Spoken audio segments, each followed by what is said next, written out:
Okay, question 1. What is the formal charge of the oxygen atom? 0, but why though? How many valence electrons does it have? 6 minus 1, 2, 3, 4, 5, 6. 1 electron each per bond. That equals 0. How many lone pairs of electrons are on the nitrogen in the following molecule? 2. Well, if we have our nitrogen, we know we have the H and we know we have the R group. We know that nitrogen has to have an octet, right? So if we go like this, does that make mathematical sense and chemical sense? How many valence electrons does nitrogen have? 5 minus 1, 2, 3, 4, 5, 6 equals -1. So that matches that. So how many lone pairs? 2. What is the formal charge on the oxygen atom? -1. Because we have 6 minus 1, 2, 3, 4, 5, 6, 7. -1. Now remember, when you guys draw out structures, I need that charge circled. Okay? You don't have to go -1, and you don't have to go like this, +1. It's just a plus, okay? Circle it. Formal charge is circled. Question 4, what is the formal charge on that guy? 5 minus 1, 2, 3, 4, 5, 6. Okay, -1. Now, as I may have said in the video, in Gen Chem, you had this equation, like 1/2 in parentheses and all that. I don't even remember that equation.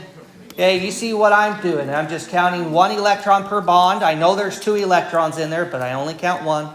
And then I count all the lone pairs. And you see how fast we can do that.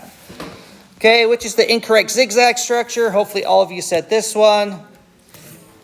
Okay, why is that bad? Because every time you have an apex, you don't put any bonds below it. It's always on top. So like this, or like that. Okay? Ugly. Don't want to look at it.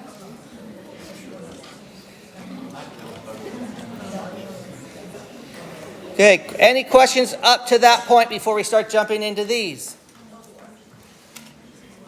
Any questions at all, not regarding this assignment? Any concerns, any questions?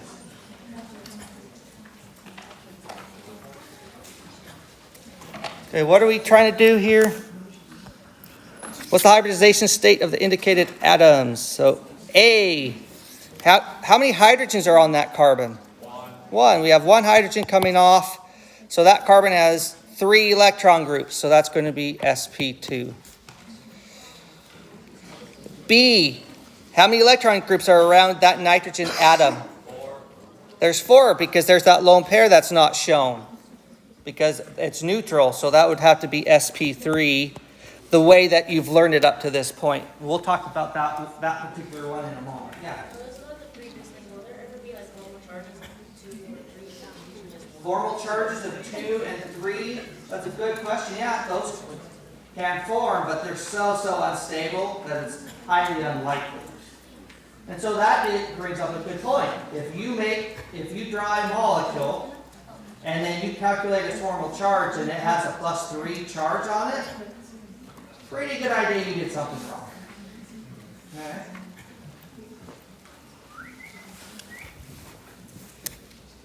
I heard a whistle. Someone trying to get my attention? It's just a bird. Okay. Okay, C. What are we looking at? Hybridization states? So that is what? sp2, because there's 2 lone pairs. Okay, molecule or carbon D right there. How many hydrogens are on that carbon? 1. Let's see.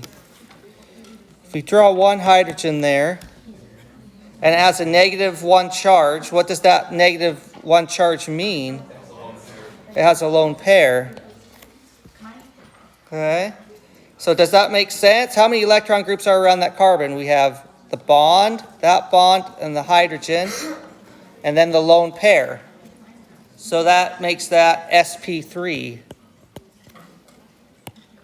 Did we violate any, let's double check, did we violate any octet rule? How many electrons are around that carbon? 2, 4, 6, 8. Okay, there's 8 electrons around it. So sp3, what did the class say? What's the hybridization state of E? sp2. F. On that particular one, how many hydrogens are there? There's 1 hydrogen there. How many lone pairs? None. 0. So 4 minus what? 3 equals plus 1. So that helps us figure out the formal charge. And since there's only 3 groups around it, we have this bond, that bond, and the hydrogen bond. If there's 3 electron groups, what would the hybridization state be? sp2. So do you see how knowing what formal charges mean also helps you to figure out how many hydrogens there are, which then tells you how many electron groups are there, so you can figure out the hybridization state. Are you starting to see how it's all interconnected? That you need all of these principles that I'm teaching you in order to answer these types of questions. It works hand in hand. G, that would be just an SP.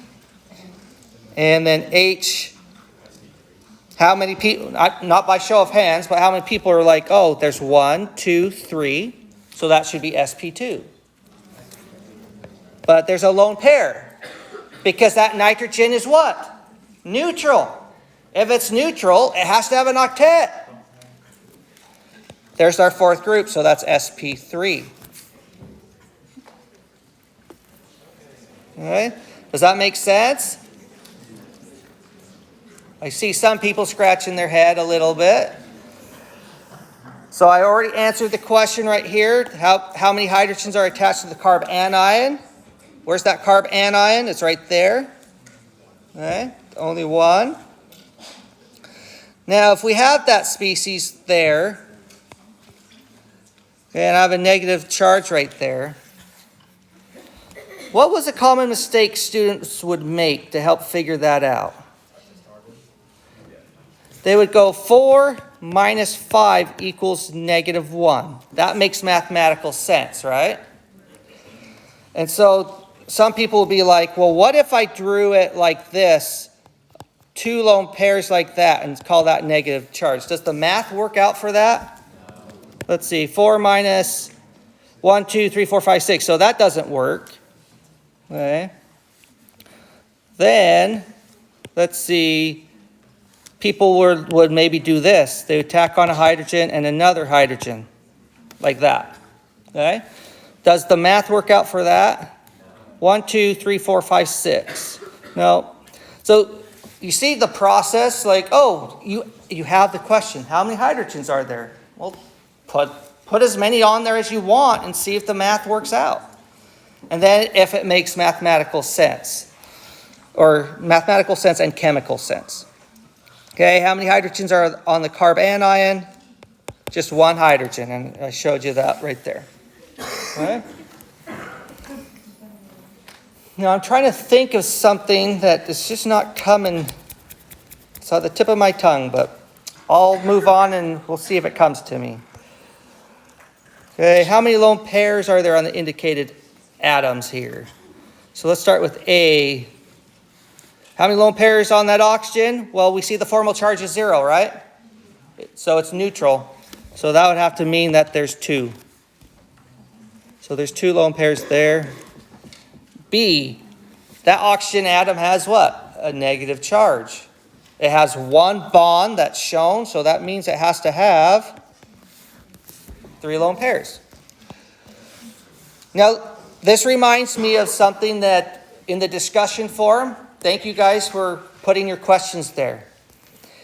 Someone drew a structure similar to this, where they put the lone pairs like that. Okay? And I'm taking exception to that because doesn't really make sense, because this oxygen atom is bonded to this carbon right here via the 2 electrons. And so the lone pairs should be drawn away from that bond right there. See the difference there? So don't draw it like that, because that implies that there's 2 electrons here and then 2 there, and then you can't have 4 electrons all in the same place, right? Because they're in orbitals. And how many electrons per orbital? 2. And that kind of implies that there's 4.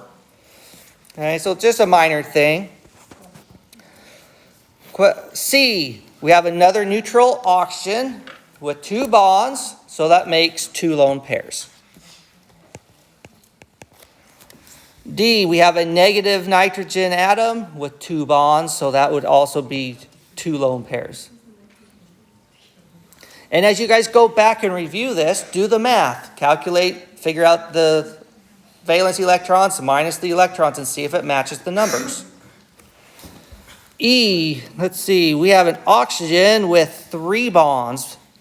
When oxygen has 3 bonds, it has to be positive charged because there's only 1 lone pair. F.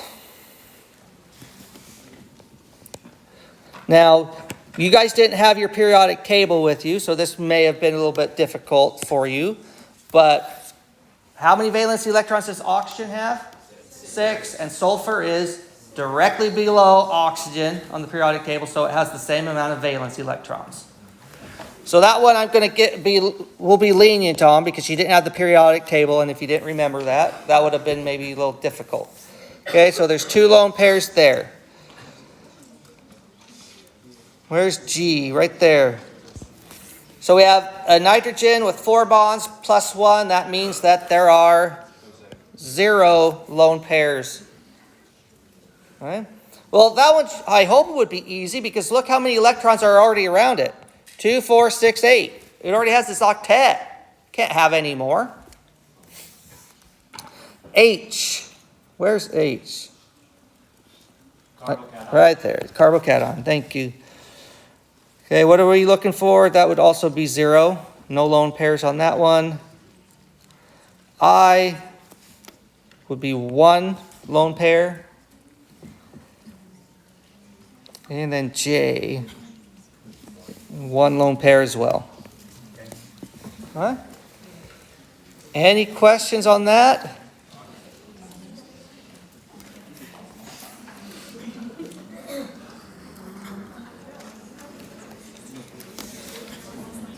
So let me look up any questions. Yeah. Okay, hang on. Let him quiet down for a second. Okay, go ahead. Letter I.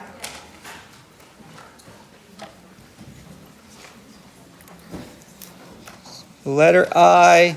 If I just look at it like this, it has a negative charge there. It has a negative charge, but it has 1 hydrogen. It has that 1 hydrogen, so that's a carbon. So 4 minus what equals -1? And clearly it's 5, right? So if I did this, what if I did this? Hopefully all of you are screaming like, no, no, no, that's a Texas carbon. But look at what happens. If we have 4 minus 1, 2, 3, 4, 5, that equals -1. That's what you did. Okay, so the math worked, but does it make chemical sense? And you should be screaming, no way, because what did you just make? 1, 2, 3, 4, 5 bonds. You created a Texas carbon, and that can't happen.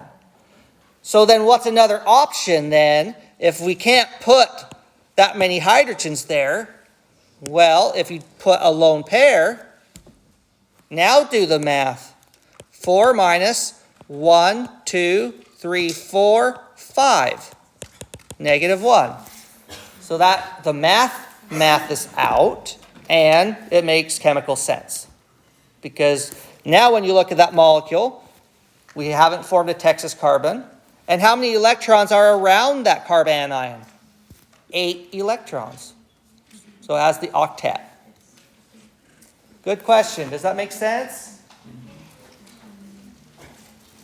Any other questions? Yes. Can you show how you did D? Say what? Can you show how you did D? D as the dog? Yeah.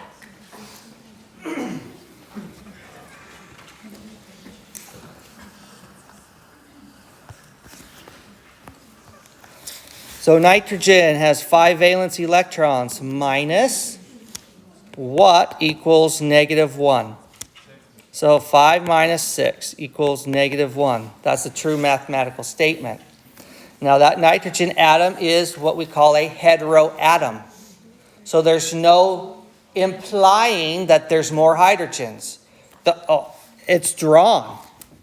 Okay? Heteroatoms, you always have to draw the amount of hydrogens.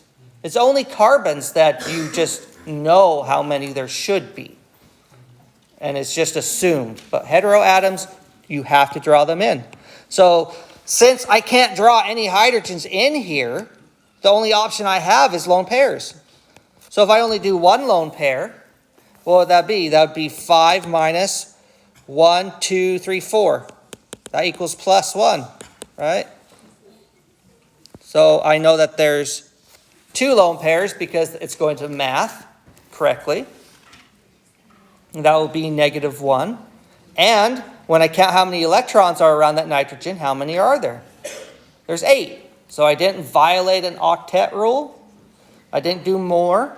So 2 lone pairs on that nitrogen. Did that answer your question?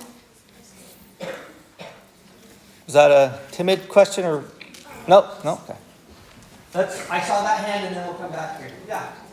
So with on the last question, the carbo anion and cation both have one, but they have different charges.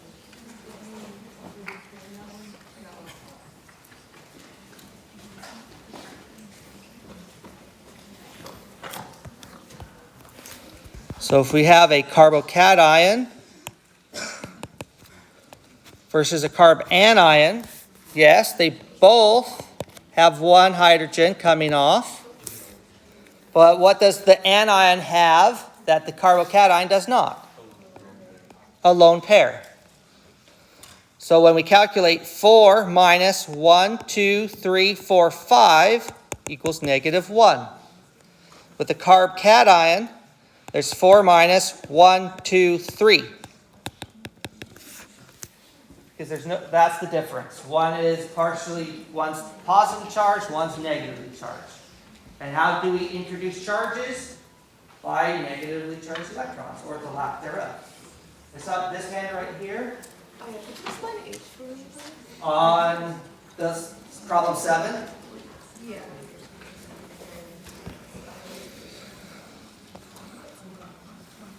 H, that's what I just went over right now.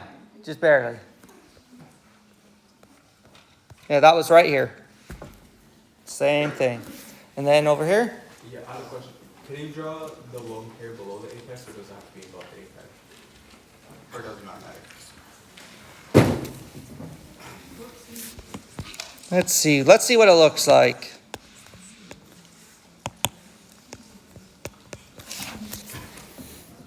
It looks better at the apex.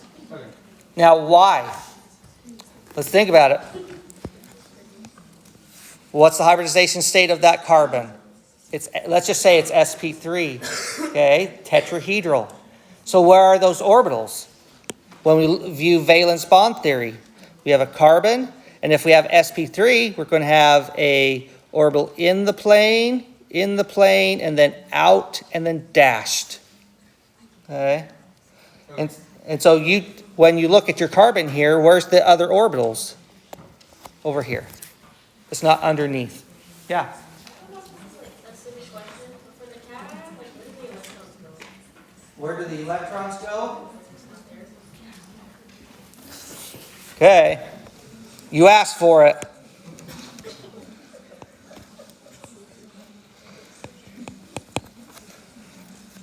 It has something to do with this, that if we have, this is not a really good example, but it's the thing that just popped in my head, okay? So if we have a base No, you know what a good base would be? It would be sodium amide. So we will go like this. What happens is this acts as a base. It's going to take that lone pair right there. It's going to come, grab that proton, and that's going to form a carbanion, isn't it? And that will go like this to form that, like so.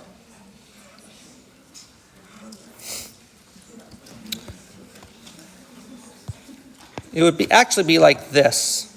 Okay? This is called an addition reaction.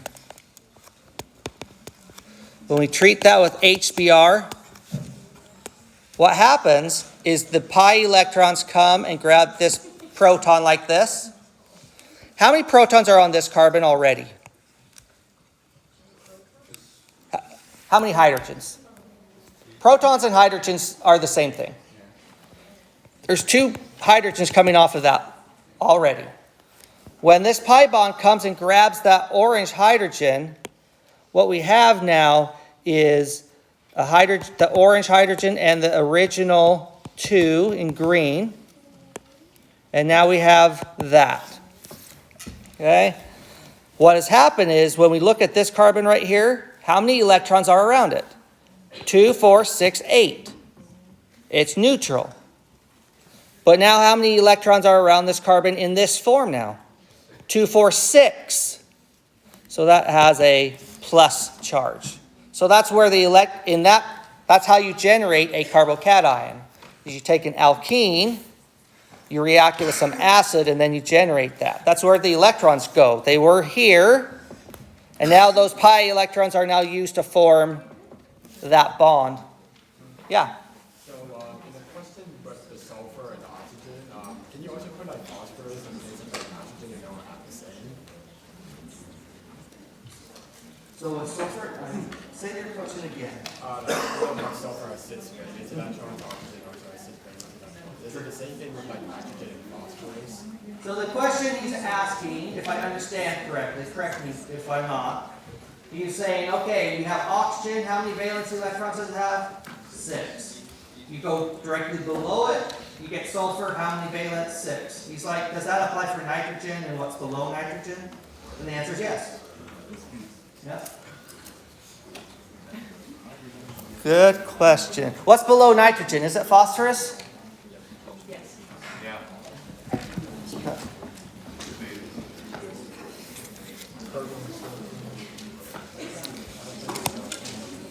Okay, so let's take a look at,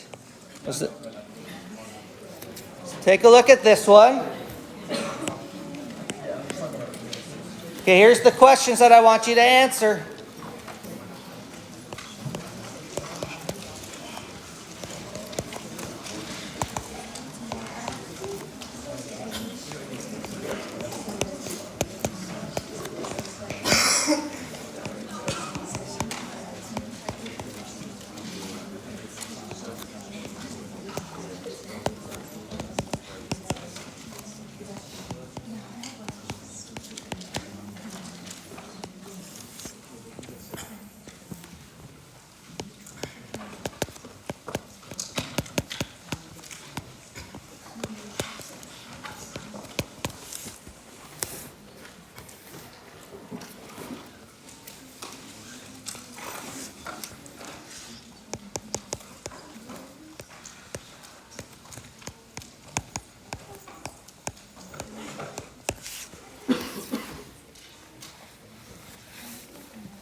that's a good free response type of question.